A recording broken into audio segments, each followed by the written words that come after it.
आपके पापा ने बोला था कि मेरा सपना पूरा नहीं करोगे क्या? क्यों सपना था आपको डीएसपी बनाए हो? पिताजी के साथ मारपीट की और घर में आग लगा तो पूरा घर जल गया। जेल कितनी बार गए हो? कहाँ कहाँ गए आप? कोर्ट से जेल तक हथकड़ी लगा के जुलूस निकालते हुए लेके गई थी। पेपर जब दे रहे थे उस टाइम क्या चल रहा था तुम्हारा? हाथ में हथकड़ी, हाथ में एक पेन, सामने पेपर है। मेरे माताजी, मेरे पिताजी और मेरे भाई का दिल्ली में उन लोगों द्वारा कार से एक्सीडेंट करवा दिया था।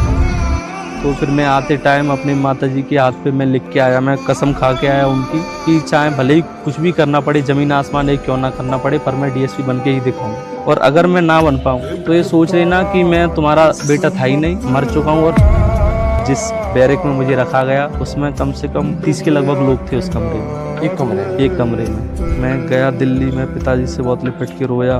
मतलब पिताजी के पास इतने रुपए भी नहीं थे कि वो मुझे किराए के लिए दे सके इंदौर आने के लिए। तो सड़कों पे भी सोया हूँ, लोगों से मांग के भी खाया है। मेरे पिताजी लास्ट टाइम वो जेल में गए तब उनके ऊपर FIR करवाई गई कि इन्होंने तहसीलदार को मारा है, और किस्मत देखी कि मैं उनका बेटा, मैं खुद तहसीलदार बना। जिन्होंने ये